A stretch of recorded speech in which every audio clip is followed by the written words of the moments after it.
എന്താ കഴിക്കുന്നേ? വട്ടിനുള്ള ഗുളിയാ. നീ വന്നിരുന്നേ. വന്നിട്ട് കുറെ നേരം ആയോ? ഇരുന്നിരുന്ന് മനുഷ്യന്റെ കാലിൽ നിന്ന് വേര് വിളിച്ച്. നീ ഒരു മിസ് അടിച്ചിരുന്നെങ്കിൽ ഞാൻ എഴുന്നേൽക്കത്തില്ലായിരുന്നോ? അതൊന്നും സാരില്ലൂടെ. ഗേൾസിന് അത്യാവശ്യം ഫ്രീഡം കൊടുക്കുന്ന ഒരു ഫാമിലി ആടോ എൻ്റെ. വെളുപ്പ് രാവിലെ തന്നെ വെളുപ്പ്. ഒന്ന് പോടേവേ.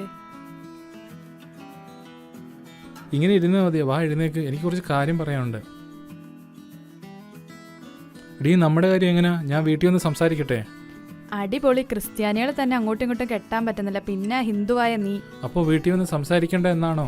എനിക്ക് നിന്നെ ഇഷ്ടമാണ്, ബട്ട് റിയാലിറ്റി വേറെയാണ്. അപ്പോൾ നീ എന്നെ നൈസായിട്ട്. അതൊക്കെ നമുക്ക് ശരിയാക്കാന്നേ. നീ ഇപ്പൊ വാ.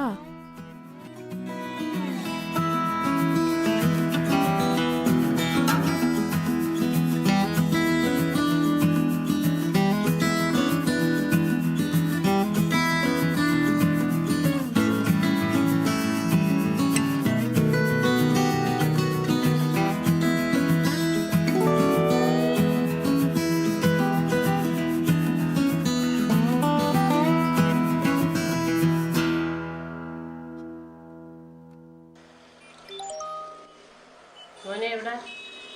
ഫോൺ വിളിച്ചിട്ട് എന്താ എടുക്കാഞ്ഞ്? പ്രശ്നം വല്ലതും ഉണ്ടോ മോനെ? കറക്റ്റ് സമയത്ത് മരുന്നുകൾ കഴിക്കുന്നുണ്ടല്ലോ.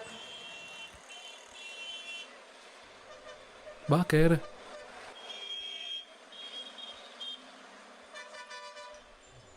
ഇന്നിത്തിരി നേരത്തെയാണല്ലോ. ഒന്ന് ഞാനങ്ങ് ലീവ് എടുത്തന്നേ.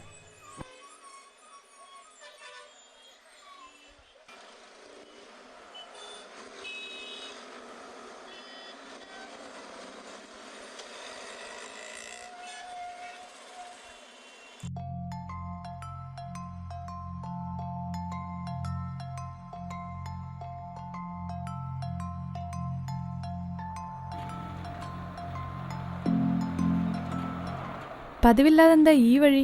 ഇതധികം തിരക്കില്ലാത്ത വഴിയാ. നിനക്ക് പോയിട്ട് വല്ല അത്യാവശ്യം ഉണ്ടോ? എനിക്കിന്ന് നേരത്തെ വീട്ടിൽ പോണം. എന്താ മുഖത്തൊരു ഭാവ വ്യത്യാസം? ഒന്നുമില്ല, നിന്റെ തോന്നല. എന്താ ഇവിടെ നിർത്തിയേ? നീ ഇറങ്ങുന്നേ.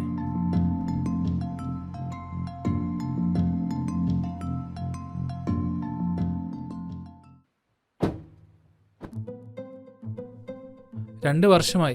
നീയല്ലേ തീരുമാനിക്കാന്ന് പറഞ്ഞേ? വാ തീരുമാനിക്ക്. മമ്മക്ക് ഇന്നെല്ലാം തീരുമാനിക്കാം. ഡാ, എനിക്ക് നിന്നെ ഇഷ്ടമാണ്, ബട്ട് എന്റെ വീട്ടുകാർ പറയുന്ന പോലെ ഇമോഷൻസ് മാറാ. ഇതെന്താ? നിനക്ക് ചിരി വന്നാലല്ലേ നീ ചിരിക്കൂ. അതേപോലെ തന്നെയല്ലേ ഇതും. അതൊക്കെ സത്യമാണ്. എന്റെ പൊന്നു രാഘവ, ഒന്ന് വാ. സേറ, ഇങ്ങനെ പോയി ശരിയാവത്തില്ല. I need A strong answer. നീ എന്നെ പറ്റിക്കുകയാണോ? സ്നേഹിക്കുന്നവരെല്ലാം കെട്ടാൻ പറ്റുമോ? എന്റെ സിറ്റുവേഷൻ ഒന്ന് മനസ്സിലാക്കുക രാഹുൽ. എനിക്ക് നിന്നെ ഇഷ്ടമാണ്, അതാണ് ഇവിടുത്തെ സിറ്റുവേഷൻ. എനിക്ക് നീയുമായുള്ള റിലേഷൻ കണ്ടിന്യൂ ചെയ്ത് പോകാൻ ബുദ്ധിമുട്ടാണ്. എന്റെ സാഹചര്യം എന്നെ അനുവദിക്കുന്നില്ല. ഓക്കെ, എന്നാ നമുക്ക് പോകാം.